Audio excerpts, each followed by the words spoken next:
10 years ago, I learned a central lesson in my career, which is if you attempt disruptive innovation in any large organization, its immune system will come and attack you. Right? I joined Yahoo back then to run Brickhouse, their incubator. And the idea was to get the best developers in the world away from the mothership and fast-track new ideas into the company. Our job was to scan thousands of great technology ideas, and at any point, we should be building the best 5. But literally on day 2, I was looking at our empty office with my team, thinking about beanbags and ping pong tables and foosball tables, and a furniture truck rolls up with cubicles and corporate-colored couches. And because one of the rules at Yahoo was that you had to fully furnish any office within 2 days of it opening. And so even though I had signed off from all the way up to Jerry Yang to operate totally independently, the facilities guy insists on coming in because his bonus depended on it. So I call his boss, I call his boss's boss, I call my boss's boss. I spend the whole afternoon, and I managed to get rid of the guy. And we're like, phew, that was close. Right? And then 3 weeks later, same furniture truck rolls up because his manager changed. New guy's looking, going, wait a minute, and he wants to fix that problem. Right? That was one rule. And between HR, legal, finance, it was death by 1,000 cuts. By the end of my tenure, I was spending 80% of my time keeping the company away. Nobody was having any fun. And our ability to act disruptively, totally destroyed. Right? Now, many of you can relate to this, right? And it happens because all of our organizations are built to resist change and withstand risk. We run them on key performance indicators, 5-year strategic plans, standard operating manuals, right? They're architected for efficiency and predictability and precision, not this disruptive world that we're about to enter. So many organizations try having incubators away, but the minute you try bringing something back in, the immune system rejects it. One company that's actually solved this is Apple. Yeah, they have a great design team and a great technology supply chain. I argue that their core innovation is actually organizational. What Apple does, unlike anybody else in the world, is they'll form a small team that's really disruptive, put them at the edge of the organization, keep them completely stealth, and they'll say, go attack another industry. Right? So they started with music and then phones and then tablets and now payments and watches. There's no limit to their market cap. They can keep knocking over industry after industry. And so that's what's happening on that side. Many organizations today are attempting this. That's the public sector, that's the private sector side, but the problem of an immune system becomes much worse in our public sector. If you try and attempt to update education, the teachers' unions attack. Right? Uber, attacked by the taxis, right? Literally in some cases. Very emotional, very biological, sometimes pretty violent. Right? Try marrying somebody from outside your tribe or your caste or your religion or your language and watch the immune system response. It's very pervasive in all of our social institutions today. And so this is a fundamental issue. We run the world on a whole series of public institutions that our civilization rests on. Many of them are broken. And yet we have to update them. And we have fundamental issues today because of this increased pace of change. These old institutions aren't set up for this world. You take an institution as basic as our political systems. Democracy was invented, we created representative democracies when information was scarce. If you were in Washington, D.C., you had no idea what was happening in California. The speed of a horse was as fast as information could travel. Today we have an abundance of information that can be misused and misinterpreted, and we have tremendous stress in all our democracies. Every major democracy today is broken, right? Brazil, India, broken. The UK, broke, right? The US breaking in front of our eyes, right? Regardless of what happens in this election. Princeton did a study showing in no way, shape, or form is the US a functioning democracy of any kind. Or you take his institution as basic as marriage. You know, we invented marriage about 15,000 years ago, and at the time, average lifespan was about 25. So you got married, you had kids, and you died, right? It wasn't designed to last 50, 60 years, right? I mean, and what happens when we extend lifespan to 120 with gender norms and reproductive rights? Are you supposed to stay with the same person for 100 years? I mean, that's state-sanctioned torture, basically, right? I mean, this is not designed for this, okay? And how do you update marriage? How do you update that? Right? In the US, they've passed something called the Defense of Marriage Act. There is the immune system acting against you. So we've been thinking about a solution for this. And I want to present to you a solution to solve our immune system problem, because for civilization to progress, we have to solve this problem. Because today we have a forcing function with technology. I mentioned in the opening, we're now seeing a doubling pattern. We've seen Moore's law accelerate and a doubling pattern in computation for over 60 years. Now we have a dozen technologies operating at that same pace. We have never seen this many technologies move so fast. In neuroscience, the resolution at which we can image the brain is doubling every year. Drones, the price performance is doubling every 9 months. In biotech, the speed at which we can sequence the genome is doubling every 6 months. Right? We have a very dramatic example in solar. Solar cells are doubling every 22 months in their price performance and have been for over 40 years. At this pace, we'll hit 100% of world energy supply that can be delivered by solar in less than 2 decades. So energy, which has been scarce for the whole of the history of humanity, is about to become abundant. Now, each of these technologies is doubling on its own, doubling away on a several-month basis.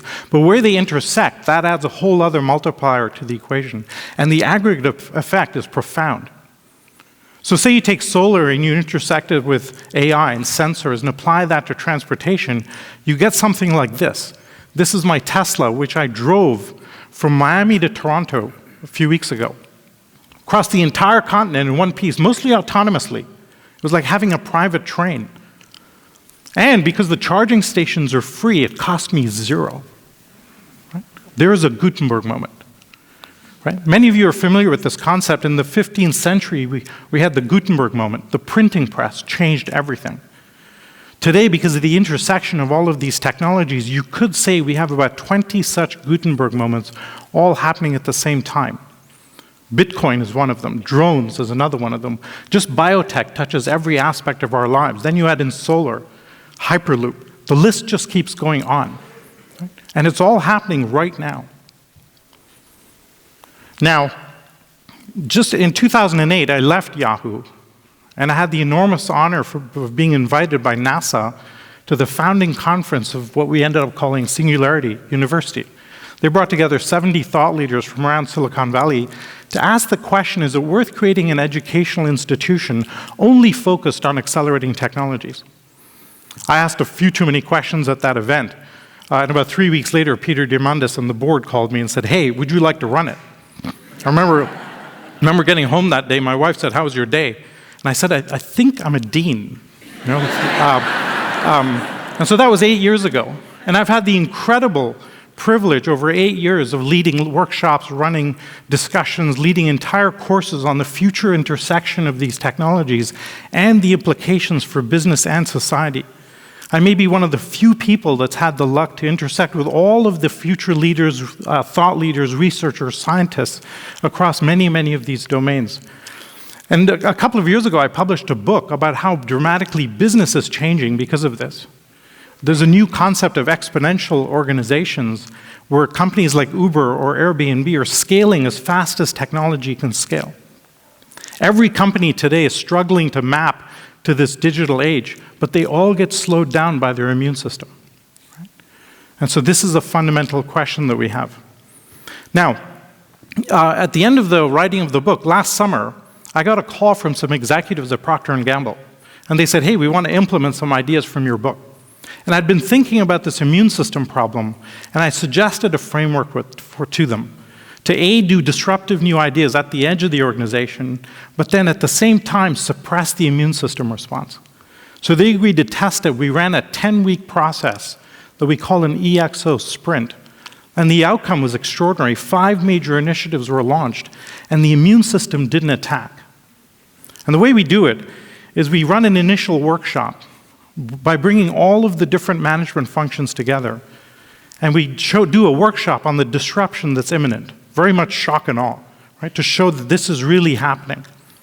Then you take teams of young leaders, future lieutenants away, and some teams look at the edge of the organization and see how can we use technology to drive the future of the organization. Other teams are looking at the existing mothership and saying, how can we architect it for speed and agility? They come back and suggest initiatives and pitch for funding. And as I said, all those initiatives actually got funded. We've now run the process a number of times, and 95% of these initiatives get fully funded. And so we're actually going to open source this process, and we're writing a book on how to do it and fine-tuning that manual. And so it's like a kidney transplant, right? The reason it works is when you run that opening workshop, the incumbents viscerally realize that change is here. And when the new initiatives come back in, they don't attack the way they normally would. So it's like a doctor giving an immune suppressant drug so the kidney has time to take hold. Right? So that's the private sector. Then I thought about, okay, how do you apply this to public institutions? In our public institutions, the immune system is our public policy. It's the existing way we do things. If you take, say, drones, the first reaction by the FAA is to ban them outright and then slowly open that tap. Right? At this rate, it'll take 20 years to fully realize the benefits. And so that was the big question. I remember Sonal Shah, who worked at the White House and now runs the Beck Center at Georgetown University, she clarified this for me. She said, listen, Salim, most public policy is determined defensively and reactively. And we have to figure out how to get it in front of that. If you look at Uber, one of the reasons that Uber succeeds, it breaks the law deliberately, leapfrogs to public acceptance, and then waits for public policy to catch up, right? And that's not very fun. That causes enormous stress all across the board, right? And so how can we tweak that? How can we have public policy adapt to take advantage of these Gutenberg moments rather than fighting them? And so we adapted the sprint idea to work with public policy, and we approached the mayor of Medellin and Rio Negro, neighboring cities in Colombia. Medellin was recently announced as the most innovative city in the world, so they're hungry to try new things. So we picked 4 problems facing the city: transportation, corruption, healthcare, education. And we ran the process in a similar way, but we tweaked it a little bit. We do the opening workshop in much the same way, and then we run it through kind of 4 layers. The first is a technology layer, right? If you're looking at transportation, how might Hyperloop or drones or autonomous cars transform that sector? Then we look at the design aspect, right? What does this look like in society? What's the media and the narrative about it? How do we use design thinking to properly display this and implement it effectively? At Singularity University, we actually use science fiction writers to really portray how technology could be used. Then we have the funding layer. Do you privatize? Do you raise taxes? Do you pay per use? How do you do that? And then the most important is the social layer. Here we look at the public policies, the legal issues, the governance, the policy changes that are needed. And the idea is that if we can figure out the policy changes that are needed before the technology arrives, then we hit the ground running. So for example, in Medellin, to get to the airport, you have to go to the next valley in Rio Negro. So you have to go up this switchback road, up the mountain, down the other side. It takes about 45 minutes. And then it rains and a truck skids out, and that's it for the day. Right? That's not very optimal. And so what we're proposing, one of the solutions is to have drones carry packages back and forth. Just that might reduce truck traffic by about 40%, and it'll cost 1/10 of conventional solutions.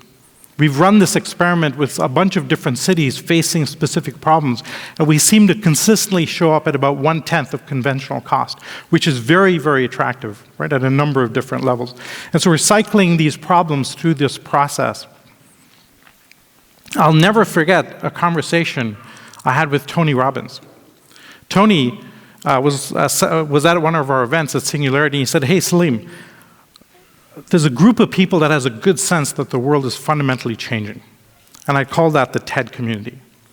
And there's a subset of that called the Singularity University crowd that has some sense of how extensive that is. We spun out of TED in 2009, and we focus only on technologies, and therefore we have a sense of where that's going. And so that's the subset. But he said there's a small group of people that I could put on the fingers of one hand that are at the intersection of the conversations that are happening of public policy, the future of technology, the ethical implications of this, and the private sector. And you're one of them. If you have any inclination of doing something with this, please don't stop. That really transformed my thinking from what I could do to what I must do. And so what we're doing with this is we're open sourcing this. We've created a nonprofit called the Fast Track Institute. We've put together an extraordinary team led by Rodrigo Arboleda, who used to run the One Laptop Per Child project.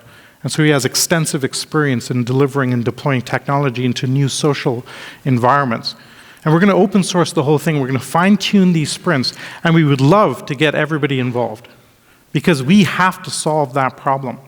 The website, if you're interested, is fixingcivilization.org. Because the crux of it is this. You know, we run the world with these large institutions. They're too big to feed, and they're too big to fail. They're very brittle, they're very anti-fragile, they're massive, and they don't adapt very well. And today we have technology that's coming along at rapid speed, and we have to adapt. I'm very clear that the only way we adapt civilization and transition to this next phase is by suppressing the immune system response, at the same time giving life to new ideas that better map to the opportunities and possibilities that technology will bring us. Thank you very much. Thank you.